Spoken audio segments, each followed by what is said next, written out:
Hello students. तो जैसा कि आप सभी लोगों का एसएससी जो सीएचएसएल का एग्ज़ाम है वो यहाँ पर चल रहा है।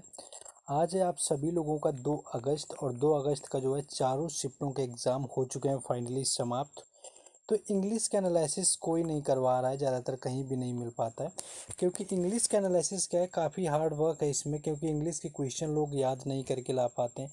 एक एक दो दो क्वेश्चन ढूंढ के उन्हें कलेक्ट करना, फिर उसके अकॉर्डिंग करवाना काफ़ी कॉम्प्लिकेटेड हो जाता है। तो जो भी मिल पाए, जितना भी कलेक्ट कर पाए, काफ़ी हार्ड वर्क लगा है आप लोगों के लिए लेकर के आए हुए हैं। क्योंकि अगर 100 लोग भी देखने के लिए रेडी हैं, कि अगर 100 लोग भी चाहते हैं कि उन्हें इंग्लिश का एनालिसिस मिले और वो वेट करते हैं इस वीडियो का, तो उन सिर्फ 100 लोगों के लिए मैं काम करने के लिए यहाँ पर तैयार हूँ। भले उससे मेरा कुछ होने वाला है या नहीं, लेकिन अगर 100 लोग भी इसका वेट कर रहे हैं तो उनके लिए ज़रूर आएगा। तो बस आप लोग को सपोर्ट करना है, लाइक शेयर और चैनल को सब्सक्राइब करें।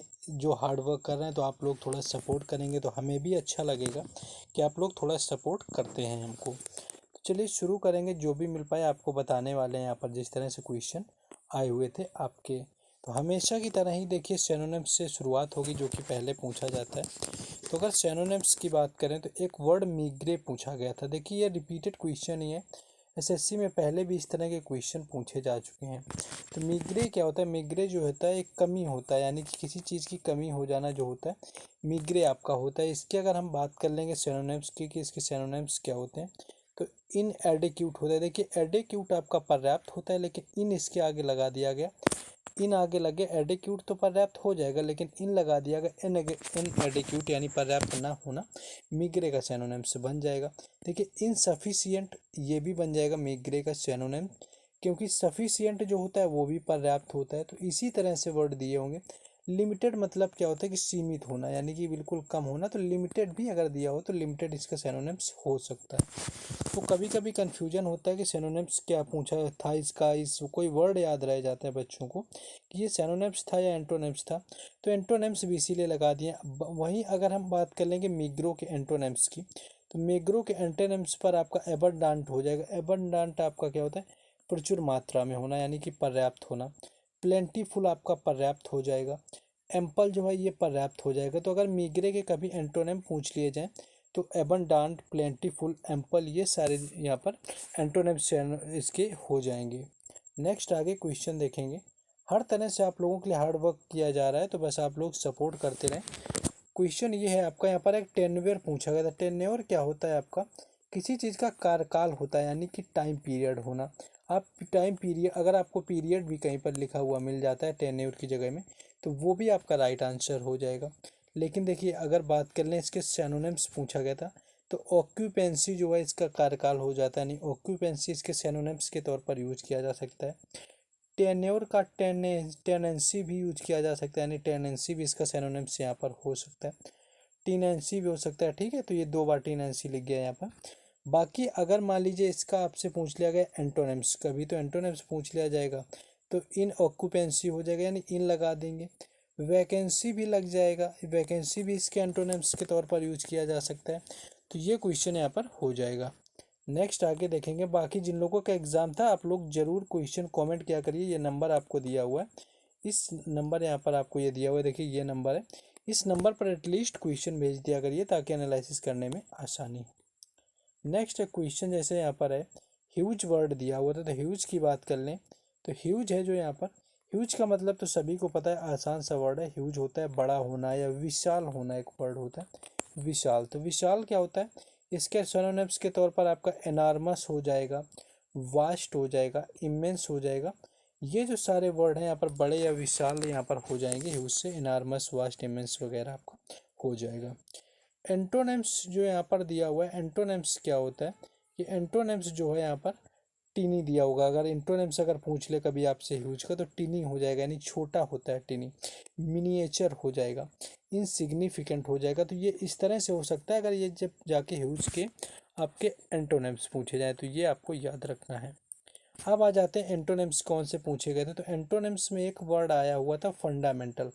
फंडामेंटल क्या होता है? बेसिक चीज़ होना। बेसिक क्या होता है? जैसे फंडामेंटल राइट वगैरह सुने, मौलिक होना, यानी कि बिल्कुल बेसिक चीज़ होना। तो यहाँ पर फंडामेंटल का जो है एंटोनिम्स पूछा गया था। तो फंडामेंटल देखिए प्राथमिक या होता है, तो इसका जो एंटोनिम है वो सेकेंडरी हो जाएगा।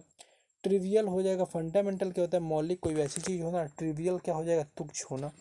अननेसेसरी, फंडामेंटल क्या होता है, बिल्कुल नेसेसरी होना, अननेसेसरी इसका एंटोनिम्स हो जाएगा। लेकिन वहीं अगर सिनोनिम्स की बात कर ली जाती है कि इसके सिनोनिम्स कौन कौन से हो जाएंगे, तो एक तो एलिमेंटल दिया हुआ है, ये यहाँ पर सिनोनिम्स हो सकता है। इसेंशियल हो सकता है सिनोनिम्स, यानी कि यहाँ पर नेक्स्ट वर्ड एक दिया हुआ है, रूडिमेंट्री है दिया हुआ है, ये भी यहाँ पर इसका सिनोनिम्स हो सकता है। तो ये क्वेश्चन यहाँ पर आपका पूछा गया था एंटोनिम्स को लेकर के।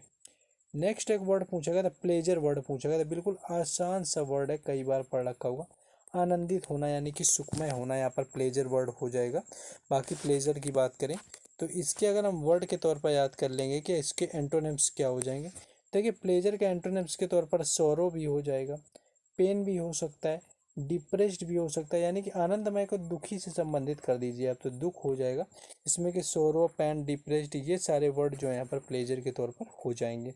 बाकी अगर इनका सिनोनिम्स पूछा जाए तो सिनोनिम्स में इसका हैप्पीनेस भी हो सकता है, हैप्पीनेस हो जाएगा प्लेजर का अगर सिनोनिम्स पूछा जाए। सेटिस्फैक्शन हो जाएगा, डिलाइट हो जाएगा, तो ये जो सारे वर्ड हैं यहाँ पर हो सकते हैं। नेक्स्ट यहाँ पर एक काम वर्ड पूछा गया था, काम का पूछा गया था एंटोनिम्स। तो काम क्या होता है, एक तरह से शांत होता है। शांत के बजाय बात करेंगे तो इसके जो एंटोनिम्स की बात करें तो विंडी हो जाएगा, यानी कि तूफानी होना। स्ट्रॉमी, ये भी मतलब वही होता है, तो विंडी हो जाएगा इसका एंटोनिम्स, स्ट्रॉमी हो जाएगा। एंजाइटी हो जाएगा, यानी कि चिंता युक्त होना। तो ये सारे काम के यहाँ पर सिनोनिम्स एंटोनिम हो जाएंगे। बाकी अगर सिनोनिम पूछ लिया जाता तो ट्रैंक्विल हो जाता है, क्योंकि ट्रैंक्विल का मतलब भी शांत होता है। पीसफुल हो जाता है, ये भी शांतिपूर्वक होता है। सेरेन हो जाता है, जो कि शांतिपूर्वक होता है।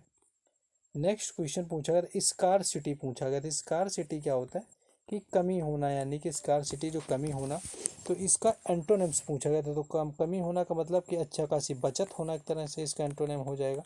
जिसके यानी कि एंटोनिम्स की बात करें तो एबंडांस हो जाएगा यहाँ पर एक, एक्सेस हो जाएगा, सरप्लस हो जाएगा। तो ये सारे इसके एंटोनिम्स हो जाएंगे। बाकी ऑप्शन में आपको क्या दिया हुआ था ये आप ही जानते हैं। बाकी अगर सिनोनिम्स पूछ लिया जाता है इसका तो शॉर्टेज हो जाता, इनसफिशियंसी हो जाता, लैक हो जाता, लैक का मतलब ही कमी होता है। तो ये सारे वर्ड अगर जब सिनोनिम्स आपके पूछ लिया जाता तो ये हो जाएंगे सिनोनिम्स के तौर पर। इडियम एंड फ्रेजेज में ज़्यादा क्वेश्चन नहीं मिल पाए। इडियम एंड फ्रेजेज में जैसे कि वो क्वेश्चन मिला हुआ था कि ऐड इंसल्ट टू इंजरी, यानी कि ऐड इंसल्ट टू इंजरी, यानी कि इंजरी हो रही और उसमें इंसल्ट को ऐड करना। तो इसमें क्या है आपका, ऐड इंसल्ट टू इंजरी का मतलब होता है used in a situation when something happened or was said that upset you after you have already been upset about something else, यानी कि किसी चीज़ में लेकर के आप किसी चीज़ को माइंड में रख करके आप अपसेट हैं या उदास हैं किसी चीज़ में, और फिर आपके साथ वैसी चीज़ कुछ कह दी जाती है या वैसा कुछ ऐसा बोल दिया जाता है या ऐसी एक्टिविटी कर दी जाती है कि आप और ज़्यादा उससे नाराज़ हो जाते हैं। इसको बोलते हैं ऐड फ्यूल टू फायर, यानी कि ऐड फ्यूल टू फायर, यानी कि आग में घी डालना। तो वही आपका add insult to injury, almost ये दोनों सेम होते हैं, ऐड इंसल्ट टू इंजरी और ऐड फ्यूल टू फ्लेम। तो ये यहाँ पर हो जाएगा। नेक्स्ट एक देखा गया था क्वेश्चन जो आया हुआ था, at crunch of times. At crunch of time की यहाँ पर बात हुई थी। तो एट क्रंच ऑफ टाइम की बात करें तो ये होता है कि it is the moment when something must be decided और डन, यानी कि कोई चीज़ जब बिल्कुल डिसाइड किया जाए, निर्णय ले लिया जाए या हो कर दिया जाए, और a difficulty can no longer to be avoided, यानी कि वहाँ पर फिर डिफ़िकल्टी को मतलब अवॉइड नहीं किया जाएगा। तो वो जो कोई काम करना है तो आप करेंगे जाके, तो वो आपका जो होता है एट क्रंच ऑफ टाइम्स, जो यहाँ पर वर्ड दिया हुआ है आपका इसका राइट आंसर हो जाएगा। बाकी एक क्वेश्चन पूछा गया था वन वर्ड में। वन वर्ड तो देखिए हर शिफ्ट में दो आ जाते हैं, 7 से 8 होने चाहिए, लेकिन जब आप लोग भेजेंगे नहीं जब तक तो हम कहाँ से करवा पाएंगे, हमको खुद नहीं पता है कि हम कहाँ से करवाएंगे। लेकिन फिर भी कोशिश रहती है कि आपके लिए चाहे 4 क्वेश्चन मिले आपके लिए लाएंगे, कोशिश करेंगे, 2-4 घंटे मेहनत करेंगे, लेकिन आपको कुछ ना कुछ यहाँ पर करवाएंगे।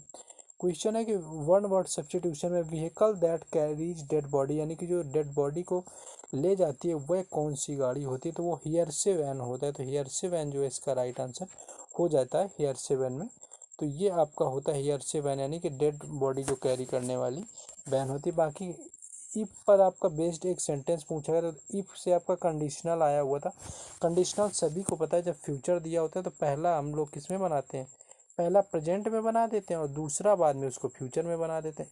तीन ही तरह के रूल होते हैं, तो पहला प्रेजेंट, दूसरा फ्यूचर। अगर यहाँ पर सेकेंड फॉर्म यानी कि पास्ट आ गई तो यहाँ पर हम यूज कर देंगे वुड का, और यहाँ पर अगर हैड आ गया तो यहाँ पर यूज कर देंगे वुड हैव का। तो इस तरह से जो है तीन ही यहाँ पर सेंटेंस बनते हैं इफ को सेंटेंस के लेकर के, इन्हीं में से पूछा गया होगा। बाकी अगर आपने सब्सक्राइब, लाइक और शेयर ना किया हो तो कर दें। बाकी अपडेट के लिए टेलीग्राम चैनल और व्हाट्सएप ग्रुप का लिंक डिस्क्रिप्शन में दे दिया गया है।